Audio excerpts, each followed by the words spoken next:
Hello everyone. आज की कहानी है इंसानियत के रिश्ते। अरे आशीष साहब, रिबन काटते क्यों नहीं? इतने बड़े शोरूम का मालिक होकर किसका इंतजार कर रहे हैं?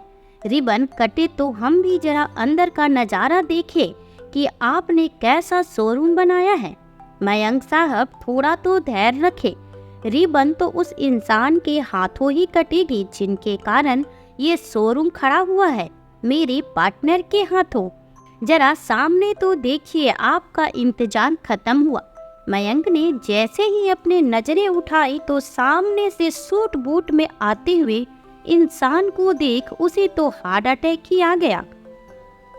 दरअसल जून महीने के आग उगलते मौसम में शंकर जी आंगन में रखी चारपाई पर लेटे हुए थे। पसीने से तरबतर आसमान की ओर निहारते हुए वे अपनी स्वर्गवासी पत्नी को याद करते हुए लगातार आंसू बहाए जा रहे थे। वैसे तो रात के 2 बजे थे, लेकिन उनकी आंखों में से नींद गायब थी। नींद आती भी तो कैसे? सुबह से अनाज का एक दाना तक भी उनके मुंह में नहीं गया था। अब तो उनके पेट की आंतें भी खाने की गुहार लगा रही थी। शंकर जी धीरे से रसोई घर में जाकर खाना ढूंढने लगे, लेकिन खाने के लिए कुछ पड़ा ही नहीं था। फिर थोड़ा सा दूध पीने की इच्छा से उन्होंने फ्रिज खोला तो दूध का बर्तन खाली पड़ा था। बूझे मन से शंकर जी एक गिलास पानी पीकर ही वापस अपनी चारपाई पर आकर लेट गए। एक और तो इतनी भयंकर गर्मी और दूसरा भूख से परेशान होकर वो बस दाएं बाएं करवट बदल रहे थे और इंतजार कर रहे थे कि कब सुबह हो और कब बहू उन्हें खाने के लिए कुछ दे। शंकर जी के कमरे में पंखा नहीं लगा था, जिस कारण वो आंगन में चारपाई पर सोते थे।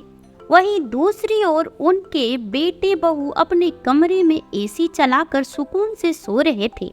दरअसल कल रात को बेटा बहू मयंक और मीनाली दोनों शादी में गए हुए थे और रात को वहीं से डिनर करके घर लौटे थे। शंकर जी के लिए उनकी बहू ने सुबह की बची 2 बासी रोटियां और सब्जी रख दी थी और अपने ससुर से यह कहकर चली गई कि रात का खाना रख दिया है, खा लेना। अक्सर ऐसा ही होता था।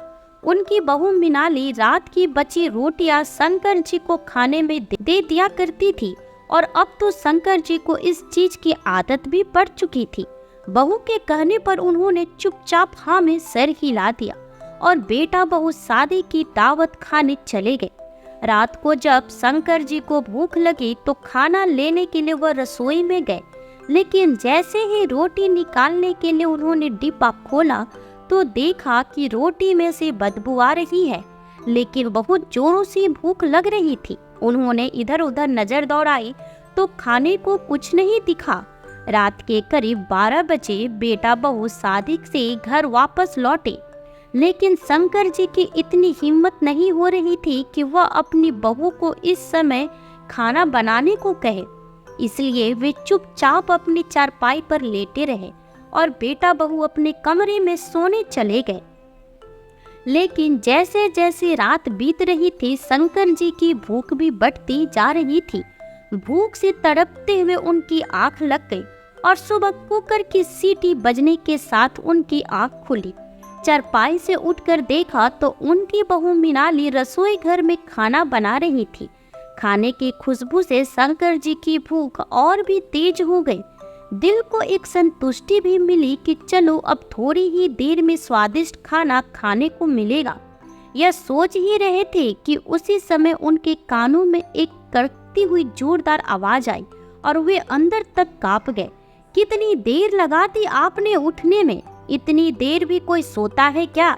शंकर जी ने अपनी बहू की ओर देखा तो गर्म चाय का प्याला शंकर जी के हाथ में थमाते हुए बोली, जल्दी से यह चाय पीजिए और घर के काम में मेरी मदद करवाइए। 2 दिन के मैले कपड़े पड़े हैं, उन्हें धो दीजिए और छत पर सूखने डाल दीजिए, और जब यह काम हो जाए तो सारे घर की झाड़ पोंछ भी करनी है। और हाँ, जरा तेजी से हाथ चलाना, घर पर मेरे मायके वाले आने वाले हैं। इसलिए मैं खाना तैयार कर रही हूँ। उनके आने से पहले सारा काम निपट जाना चाहिए। एक के बाद एक बहू बातें बोलती जा रही थी, लेकिन रात से भूखे शंकर जी बहू के आगे अपना मुंह तक नहीं खोल पाए। एक कप चाय पीकर ही अपने आप को दिलासा दिया और बाथरूम में रखे कपड़े धोने के लिए चले गए। बुढ़ापे और कमजोरी के कारण उनसे इतना काम नहीं किया जाता था, परंतु वो मजबूर थी। सारा काम करने के बाद शंकर जी हाँफते हुए अपनी बहू के पास आए और बोले, बहू, घर का सारा काम मैंने कर दिया है।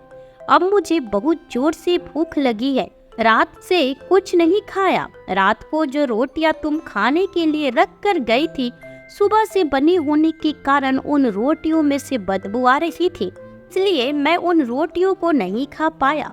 तभी बहू तपाक से बोली, अच्छा, आप कहना क्या चाहते हैं? क्या मैं आपको बासी रोटियां देती हूँ?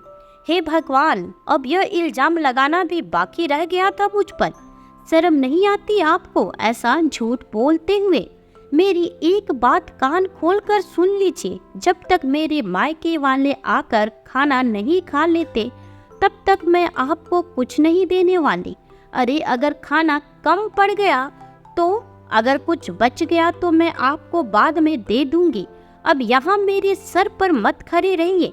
ऐसा कहते हुए मीनाली ने शंकर जी के हाथ में एक बिस्किट का पैकेट थमाया और बोली, अपने कमरे में जाकर इन्हें खा लेना, और जब तक मेरे मायके वाले आकर चले नहीं जाते तब तक वहीं बैठे रहना।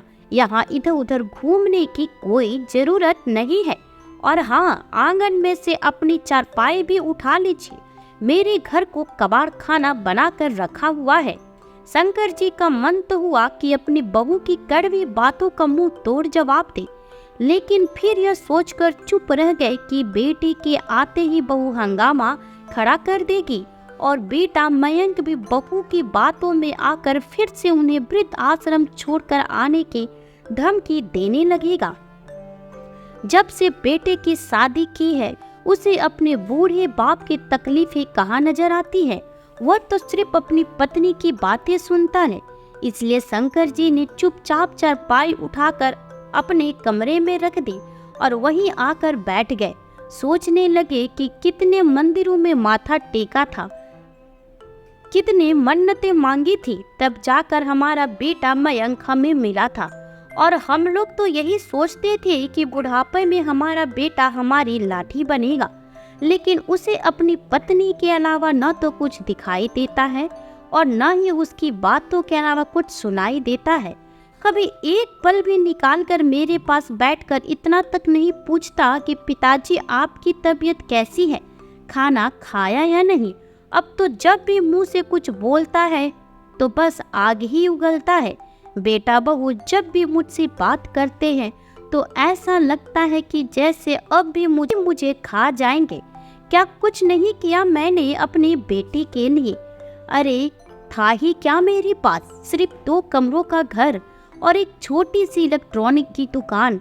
लेकिन मैंने सोच लिया था कि मैं अपने बेटे के लिए एक बड़ा कारोबार खड़ा करूंगा, इसलिए उसके होने के बाद मैंने दुगनी मेहनत की और लगातार 10 साल की मेहनत से एक छोटी सी दुकान शोरूम में तब्दील हो गई। उसके लिए एक बड़ा सा घर बनवाया और व्यापार की एक एक बारीकी उसे सिखाई, जिसके कारण आज मयंक एक अच्छा व्यापारी बन बैठा।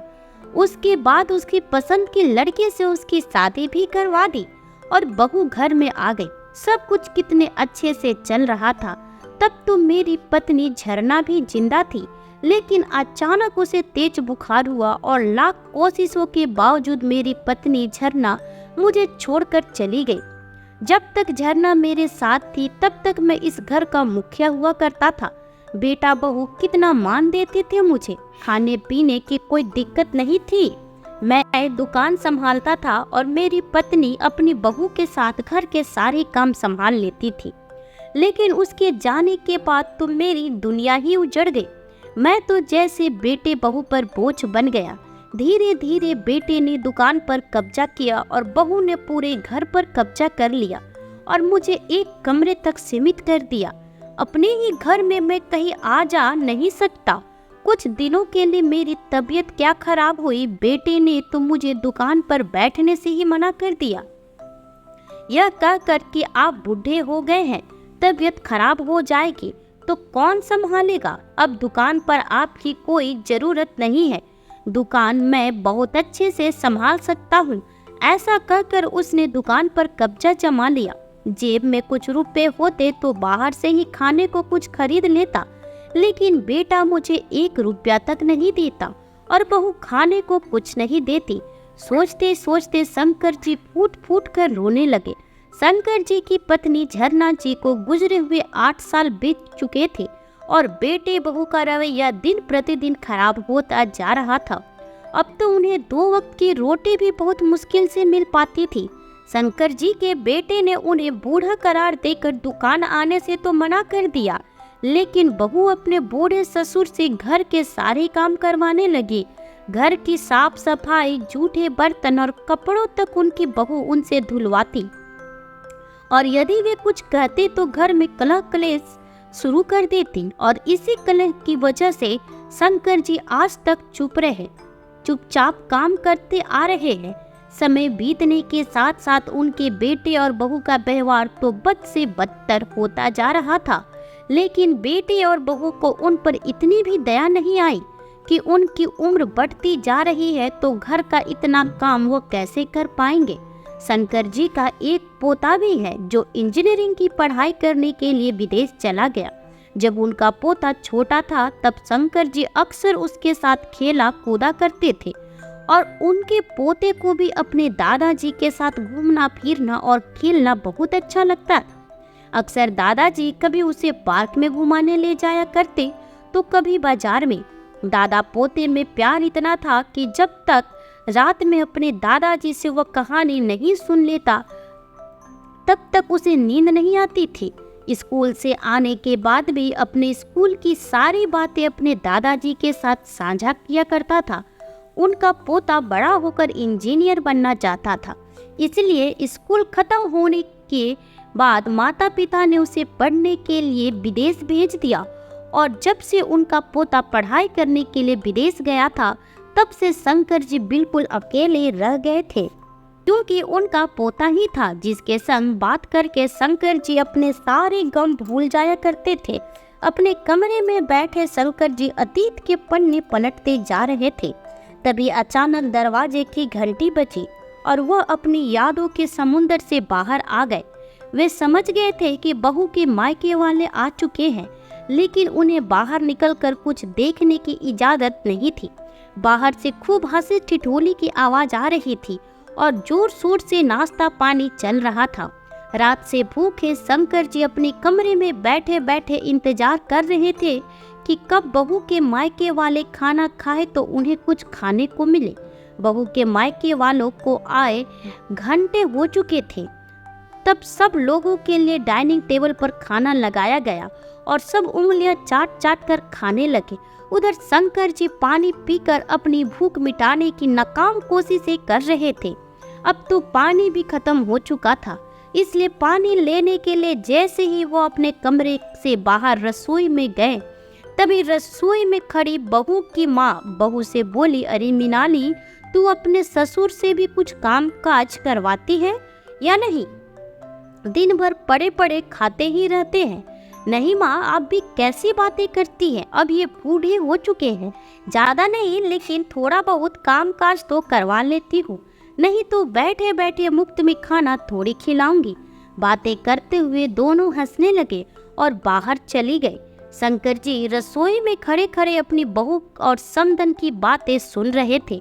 उनके शब्द शंकर जी के दिल में तीर की तरह चुभ रहे थे और आंखों से आंसू बहते जा रहे थे। मन ही मन सोच रहे थे कि दिल तो करता है अभी बोल दूं कि मैं तुम लोगों की कमाई नहीं खा रहा, यह दुकान, यह बड़ा सा घर, सब कुछ मेरा खरीदा हुआ है। सोचते सोचते शंकर जी के हाथों से पानी का गिलास गिर गया और रसोई घर के चारों तरफ पानी फैल गया। गिलास गिरने की आवाज सुनकर बहू भागती हुई आई और रसोई घर के चारों तरफ पानी गिरा देखकर जोर से चिल्लाते हुए बोली, आपको एक बात समझ नहीं आती जब मैंने आपको रसोई में आने से मना किया था, फिर क्यों आए? रसोई में पूरी रसोई गंदी कर दी। चलिए अब जल्दी से साफ कीजिए। बहू का इस तरह से जोर जोर से चिल्लाना क्या कम था कि उनका बेटा भी पीछे से चिल्लाता हुआ आया। पिताजी, जब मिनाली ने आपको यहाँ आने से मना किया था तो फिर रसोई घर में क्यों आए? पूरे घर में इधर उधर घूमना क्या जरूरी है आपका? एक जगह पर बैठा नहीं जाता, सारा मजा खराब कर दिया। ऐसा कहते हुए बेटा बहू पैर पटकते हुए चले गए। भूखे रहने का दर्द इतना नहीं था जितना अपने ही बच्चों से जिल्लत भरी बातें सुनने का दर्द था। आज शंकर जी पूरी तरह से टूट चुके थे। भरी आंखें लिए कांपते हाथों के साथ उन्होंने रसोई साफ की और नजरें झुकाए अपने कमरे में चले गए और अपनी किस्मत पर फूट फूट कर रोने लगे। खाना खाने के बाद सभी लोग चले गए और शंकर जी अभी तक अपने खाने का इंतजार कर रहे थे कि बहू कुछ खाने को तो दे दे, लेकिन बहू तो रसोई बंद करके अपने कमरे में जाकर लेट गए। शंकर जी बहू को आवाज देते हुए बोले, बेटा कुछ खाने को दे दो, बहुत भूख लगी है। तो बेटा बहू दोनों ही गुस्से से चिल्लाते हुए बोले, मेहमानों के सामने हमारी बेइज्जत कर दी। आज आपको खाने को कुछ नहीं मिलेगा। अगर चुपचाप इस घर में रहना है तो रहो, नहीं तो इस घर से निकल जाओ। हमें आपकी कोई जरूरत नहीं है। अपने बेटे की यह बातें सुनकर शंकर जी अंदर तक पूरी तरह से टूट चुके थे। उन्हें समझ में नहीं आ रहा था कि क्या करें, कहाँ जाएं। लेकिन अब यह अपमान भी उनकी बर्दाश्त से बाहर हो रहा था। बैठे बैठे उन्हें कुछ याद आया और उन्होंने अपना संदूक खोला। संदूक में उनके पुराने पर्स में कुछ पैसे रखे थे। वो पैसे निकालकर उन्होंने अपनी जेब में डाले और अपनी छड़ी उठाकर बाहर की ओर चल दिए। बेटे बहू ने उन्हें जाते हुए देखा, लेकिन किसी ने रोककर इतना नहीं पूछा कि पिताजी कहाँ जा रहे हो। शंकर जी की जेब में कुल मिलाकर 200 पड़े थे। चलते हुए सोचते जा रहे थे कि इन 200 से वो क्या कर सकते हैं। भूख भी बड़ी जोरों से लगी थी, इसलिए उन्होंने सबसे पहले 50 के एक छोटे से ढाबे पर खाना खाया और पेट की भूख शांत की। शंकर जी शुरू से ही एक सफल व्यापारी थे। वो बूढ़े जरूर हो चुके थे, लेकिन दिमाग अब भी बिजनेसमैन वाला ही था। बाकी के बच्चे 150 हाथ में लेकर सोचने लगे कि ऐसा क्या किया जाए जिससे भूखे पेट ना सोना पड़े। सोचते सोचते वो सड़क के किनारे बने मेज पर बैठ गए। तभी उस मेज पर एक आदमी आकर बैठा जो कि किसी से फोन पर बात कर रहा था कि अरे यार, मेरा पूरा बिजनेस डूबने के कगार पर आ गया है। इतना लोन ले चुका हूँ कि अब लोन चुकाने के भी पैसे नहीं है। कुछ समझ नहीं आ रहा। अब तो सोचता हूँ कि दुकान बिक्री कर सारे लोन के पैसे चुका दूँ, फिर किसी प्राइवेट कंपनी में छोटी मोटी नौकरी कर लूँ। फोन पर बात कर उस आदमी ने अपना सर पकड़कर कुछ देर वहीं शंकर जी के साथ मेज पर बैठा रहा। उसे परेशान देखकर शंकर जी ने कहा, अरे बेटा, तुम अपनी दुकान पर सेल ऑफर क्यों नहीं निकालती हो? अक्सर पब्लिक जिस दुकान पर सेल ऑफर निकलता है उस पर भीड़ लगाते हैं। इससे तुम्हें कुछ फायदा भी होगा और नए ग्राहक भी मिल जाएंगे। उस आदमी ने कहा, पर चाचा जी, सेल निकालने से मेरे बिजनेस का मुनाफा कम और नुकसान ज्यादा होगा। तभी शंकर जी ने कहा, नुकसान कैसे होगा बेटा? हर दुकानदार के पास कुछ पुराने स्टॉक होते हैं जो बिक नहीं पाते। आखिर में उसे कबाड़ी वाले को देना पड़ता है। लेकिन तुम अगर अपने नए सामानों के साथ उन पुराने सामानों को 50% की छूट के साथ रख दोगे तो ऐसे तुम्हारे नए सामान भी निकल जाएंगे और साथ ही पुराने पड़े सामान जो कि बिक नहीं रहे थे। शंकर जी के आइडिया सुनकर उस व्यक्ति ने पूछा, आपको बिजनेस की इतनी जानकारी कैसे है? तब शंकर जी ने उसे अपनी पूरी कहानी सुनाई कि कैसे उन्होंने अपने छोटे से इलेक्ट्रॉनिक के दुकान को बड़े से शोरूम में बदला और आज मेरा फैलाया हुआ पूरा बिजनेस को मेरा बेटा चला रहा, पर मेरी रत्ते पर इज्जत नहीं करता। उस व्यक्ति ने, जिसका नाम आशीष था, उसने शंकर जी की पूरी कहानी सुनी, फिर उन्हें अपने दुकान पर ले गया। शंकर जी उसके छोटे सी दुकान को देखकर उसे बिजनेस के बहुत सारे छोटे बड़े आइडिया दिए। उनके सारे अच्छे अच्छे आइडिया सुनकर आशीष ने उन्हें अपनी दुकान की पार्टनरशिप ऑफर कर दी और कहा, चाचा जी, आइडिया आपका और मेहनत मेरा।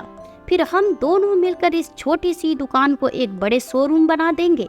शंकर जी को आशीष का प्रस्ताव अच्छा लगा और उन्होंने उसके प्रस्ताव को स्वीकार कर लिया। फिर आशीष ने उन्हें सामने वाले होटल से रात का खाना मंगवा कर खिला दिया, क्योंकि उसे पता था कि घर पर उनकी बहू तो खाने को कुछ देने वाली नहीं है। इसलिए शंकर जी भी खाना खाकर घर लौट आए। जब शंकर जी आशीष की दुकान से निकलने लगे तो आशीष ने उनके हाथ में कुछ पैसे पकड़ा दिए, यह बोल कर के इन पर आपका हक है। अब हर रोज शंकर जी ऐसा ही करने लगे। वो बूढ़े जरूर हो गए थे, लेकिन इस उम्र में भी उन्हें मेहनत करने में कोई परेशानी नहीं होती थी। सुबह घर के सारे काम करने के पश्चात शंकर जी रोजाना आशीष की दुकान पर चले जाया करते थे और बेटा बहू तो वैसे ही उनसे बात करना पसंद नहीं करते थे, इसलिए वह भी उनसे कभी नहीं पूछते कि आप इतने समय के लिए कहाँ जाते हैं। शंकर जी के पास अपना खर्च करने के लिए कुछ पैसे इकट्ठा होने लगे और उन्हीं पैसों से वो भरपेट खाना भी खा लेते और कुछ पैसे बचा भी लेते। अब उन्हें हर छोटी मोटी चीज के लिए अपने बेटे बहू के आगे हाथ फैलानी नहीं पड़ती थी। ऐसा करते करते पूरे 1 साल बीत गए। शंकर जी के आइडिया से आशीष की डूबती हुई दुकान अब तरक्की के रास्ते पर चल चुकी थी। धीरे धीरे अधिक मुनाफा भी होने लगा था, जिससे आशीष के लोन भी चुक गए थे। अब और 1 साल बीतते बीतते शंकर जी और आशीष ने एक बड़ा सा शोरूम भी खरीद लिया। आज उस शोरूम की ओपनिंग सेरेमनी रखी गई थी। आशीष ने अपने शहर के सारे बड़े बिजनेसमैन को बुलाया था, जिसमें शंकर जी का बेटा मयंक भी शामिल था। नए शोरूम के रिबन कटिंग के लिए सभी बड़े बिजनेसमैन आशीष के साथ खड़े थे। तभी मयंक ने कहा, अब किसका इंतजार हो रहा आशीष साहब, रिबन कट करिए और चलिए अंदर, जरा हम भी देखें आपके इस नए शोरूम की साज सजावट। आशीष ने कहा, नहीं, इस शोरूम की रिबन कटिंग उनके हाथों से होगा जिनके कारण आज ये शोरूम खुला है।